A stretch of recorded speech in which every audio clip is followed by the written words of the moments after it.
दुनिया में एक ऐसा बदलाव शुरू हो चुका है जो सिर्फ एल्यूमिनियम की कीमतें नहीं बदल सकता, बल्कि इस मेटल से जुड़ी कंपनियों और उसके शेयरों की किस्मत को भी बदल सकता है। शेयर बाजार में अक्सर निवेशक अगले बड़े ट्रेंड की तलाश करते हैं। कभी ये ट्रेंड आईटी में दिखता है, तो कभी बैंकिंग में और कभी एनर्जी सेक्टर में। लेकिन इस समय एक ऐसा कमोडिटी ट्रेंड बन रहा है जिस पर शायद बाजार का पूरा ध्यान अभी भी नहीं गया है। ये ट्रेंड है क्या? ये ट्रेंड है दुनिया के एल्यूमिनियम पावर मैप का बदलना। अगर आप सोच रहे हैं कि एल्यूमिनियम की कीमतें आखिर इतनी चर्चा में क्यों हैं, तो इसकी वजह सिर्फ मिडिल ईस्ट का तनाव नहीं है। असल में दुनिया का एल्यूमिनियम इंडस्ट्री के एक बड़े बदलाव के दौर से गुजरना भी है, जहां पुराने खिलाड़ी कमजोर हो रहे हैं और नए खिलाड़ी तेजी से उभर रहे हैं। गोल्डमैन सैक्स की ताजा रिपोर्ट के मुताबिक भले ही स्ट्रेट ऑफ हॉर्मुज दोबारा खुल जाए, लेकिन मिडिल ईस्ट के एल्यूमिनियम स्मेल्टर तुरंत पूरी क्षमता से काम नहीं कर पाएंगे। कई बड़े बड़े रिएक्टरों को मरम्मत की जरूरत है और प्रोडक्शन को धीरे धीरे बढ़ाना यहाँ पर होगा। इसका मतलब ये हुआ कि अगले 12 से 18 महीने तक दुनिया में एल्यूमिनियम की सप्लाई अपेक्षाकृत तंग बनी रह सकती है। यानी कि पूरा खेल जो है डिमांड और सप्लाई का, यहाँ पे तंग स्थितियां देखने को मिल सकती है। दुनिया में एल्यूमिनियम का नया पावर मैप कैसा होगा, मैं आपको समझाता हूँ। देखिए, पिछले एक दशक में मिडिल ईस्ट, खासकर यूएई और बहरीन दुनिया के सबसे बड़े महत्वपूर्ण एल्यूमिनियम उत्पादक केंद्र बनकर उभरे हैं। सस्ती ऊर्जा, सस्ती एनर्जी यानी, और खासतौर पे आधुनिक स्मेल्टर की वजह से ये जो क्षेत्र है वैश्विक सप्लाई का सबसे बड़ा हिस्सा बन गया है। लेकिन अब तस्वीर बदल रही है। गोल्डमैन सैक्स का अनुमान है कि 2026 में मिडिल ईस्ट का उत्पादन करीब 6.6 लाख टन और 2027 में लगभग 10 लाख टन तक रह सकता है। यानी कि दुनिया को कुछ समय तक सप्लाई की कमी झेलनी पड़ सकती है। लेकिन कहानी का दूसरा हिस्सा भी काफी दिलचस्प है। असली नया खिलाड़ी जो बन के उभर रहा है उसका नाम है इंडोनेशिया।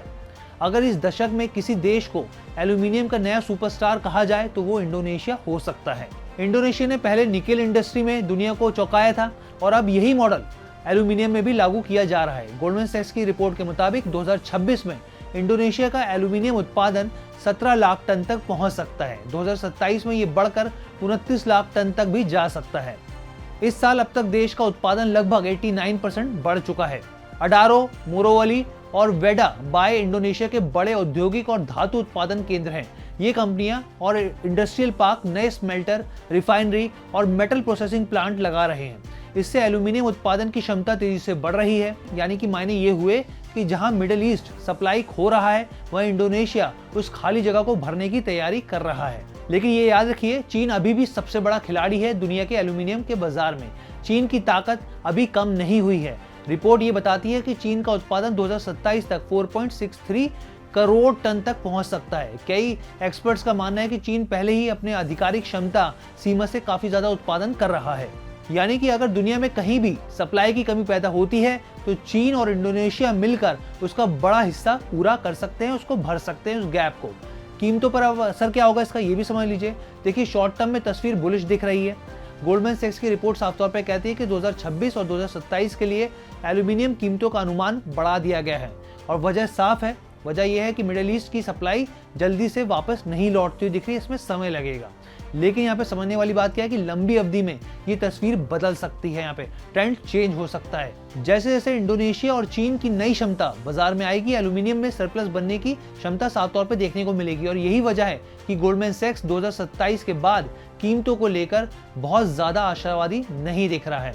अगर आपको सरल शब्दों में समझाऊं, आसान भाषा में समझाऊं, तो 2026 सप्लाई की कमी देखने को मिल सकती है, 2027 में संतुलन बैलेंस देखने को मिल सकता है और 2028 और आगे संभावित अतिरिक्त सप्लाई जो है वो देखने को मिल सकती है। भारतीय कंपनियों पर क्या फायदा होगा, असर होता हुआ दिख सकता है, वो मैं आपको समझा देता हूँ। देखिए, भारत की सबसे बड़ी एल्यूमिनियम कंपनी के लिए ये स्थिति फिलहाल काफी पॉजिटिव मानी जा रही है। हिंडाल्को इंडस्ट्रीज कंपनी दुनिया के सबसे बड़े एल्यूमिनियम उत्पादकों में शामिल है। अगर एलएमई एल्यूमिनियम की ऊंची कीमतें बनी रहती है तो मार्जिन और मुनाफे पर खास तौर पे पॉजिटिव असर देखने को मिल सकता है। अब हम लोग बात करते हैं वेदांता एल्यूमिनियम की। वेदांता के एल्यूमिनियम कारोबार को भी ऊंची वैश्विक कीमतों का सीधा फायदा जो है वो मिलता हुआ दिख सकता है। कंपनी पहले से ही लागत नियंत्रण और क्षमता विस्तार पर काम कर रही है। अगर आप यहाँ पर नाल्को की भी बात करें तो नाल्को के लेकर भी यहाँ पे जो है रिपोर्ट कहती है कि सरकारी कंपनी होने के बावजूद नाल्को का बिजनेस मॉडल एल्यूमिनियम की कीमतों के प्रति काफी ज्यादा संवेदनशील है। ऊंची कीमतें इसके लिए एक बड़ा ट्रिगर साबित हो सकती हैं। अब आप समझिए कि निवेशकों के लिए सबसे महत्वपूर्ण निष्कर्ष क्या है।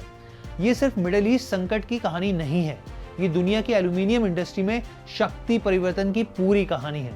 आज कीमतों को मिडिल ईस्ट की सप्लाई समस्या सहारा दे रही है, बल्कि ये है कि क्या इंडोनेशिया और चीन अगले 2 से 3 सालों में दुनिया को एल्यूमिनियम से भर देंगे।